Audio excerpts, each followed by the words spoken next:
Good morning, Mr. Speaker. Good morning, everyone. Good morning to the people of Bermuda.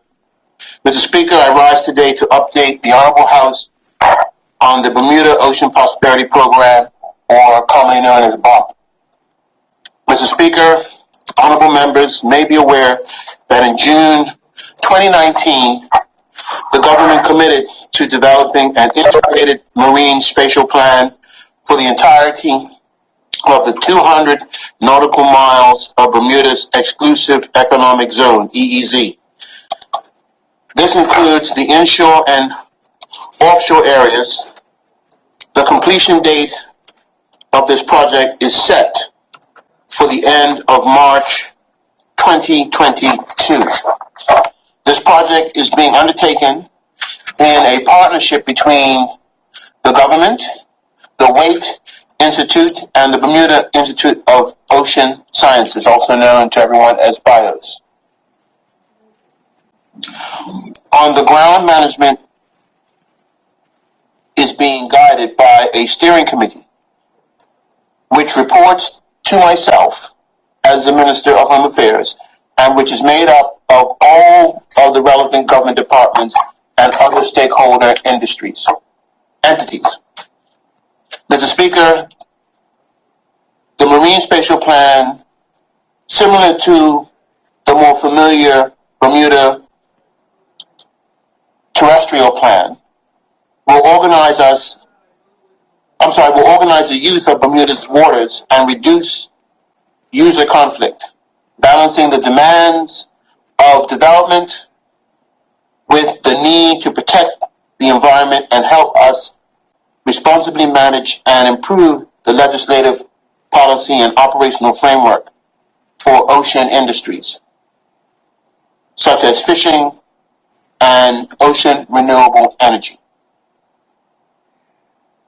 As part of the plan, the government has also committed to designate 20% of Bermuda's waters as fully protected areas. This equates to 90,000 square kilometers of the 465,000 square kilometers of ocean that Bermuda is responsible for managing. In addition to the spatial plan, the BOP is developing a blue economy strategy that looks to capitalize on the potential of our ocean space. Over 18 industries of interest were identified. However, given the 30-month period, 3 of these were seen as priorities for in-depth investigation, including fisheries, ocean renewable energy, and tourism. Mr. Speaker, we are currently nearing the halfway mark in the project timeline and have begun the consultation process with our stakeholders and the public. Unfortunately, this year's pandemic necessitated changes to our consultation strategy, and we moved to virtual platforms rather than town hall meetings as planned. I can report that as part of the Blue Economy strategy, the chapters of fisheries, tourism, and ocean renewable energy have been drafted and will be going out for consultation in early 2021. For the Marine Spatial Plan, focus groups have been formed to evaluate and refine the principles and goals of the Marine Spatial Plan, and to draft objectives based on categories of marine uses. The general public is also being asked to add through an ocean use survey for their input to identify areas of importance. Each input collected will help us to better understand priority areas and ocean activities, and thus develop the best possible plan for Bermuda. I encourage every resident to take the ocean use survey. You can do this through the BOP website, which is, and I'll cite it, Mr. Speaker, Bermuda Ocean Prosperity, one word, .org. I'll say it again, This is the BOP website, BermudaOceanProsperity.org. I can confirm that at this time, no decisions have been made on any new areas of protection or use. Mr. Speaker, I will now turn my attention to the efforts of the energy section of the BOP review. Given our lack of available real estate in our 21 square miles for large areas of commercial scale renewable energy solutions, it is logical that we should look at other opportunities in our expansive marine EEZ. As a result, we included in our memorandum of understanding with the Wade Institute and BIOS a requirement for an offshore renewable energy assessment. There are subcommittees within the steering committee, one such subcommittee is economic development. In an effort to better understand the energy sector's needs and the possible trajectory of utility development, a report was commissioned under the direction of the minister by the Wade Foundation from the Rocky Mountain Institute, who are already well familiar with Bermuda and have been providing assistance to the Department of Energy in the areas of vehicle fleet electrification and solar PV development.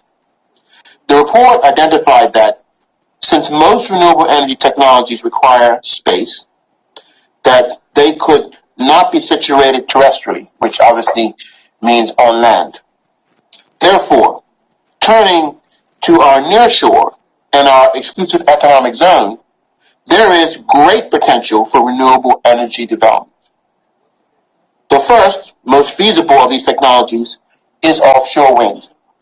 While there is much precedent set for monopile installations in the nearshore, and those are the wind turbines that are on piles that are embedded in the seabed, which stand alone. There is a growing potential set by commercial precedents for floating wind installations. Utility scale wind presents a strong economic case by having been commercially proven in many other jurisdictions, but also presents a strong technological case with the resilience Bermuda needs to operate in climates like ours.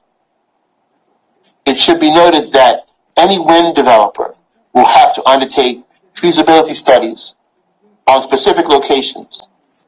So an investment-grade wind study is not at the moment planned for government or the regulatory authority to carry out. But again, we can begin to identify potential sites for prospective developers. The next most feasible technology is floating solar. Though more on the bleeding edge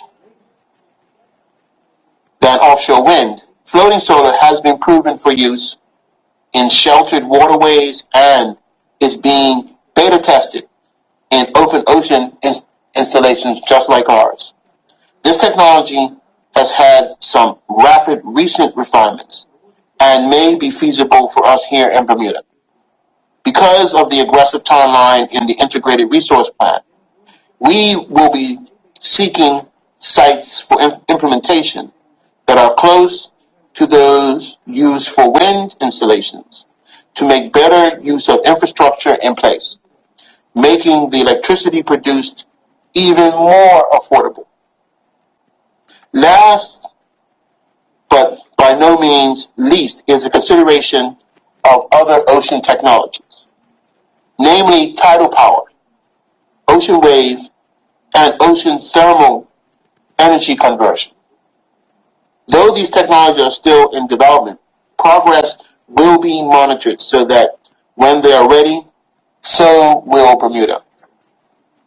Part of our preparation will be to identify areas in which they might be located which is all part of the BOP aims to accomplish. Mr. Speaker, I must assure the public that their input is critical in the production of the Marine Spatial Plan. As such, in the coming months, the draft plan will be prepared and presented to the public for consultation, and I look forward to bringing this to you when it is available. Thank you, Mr. Speaker.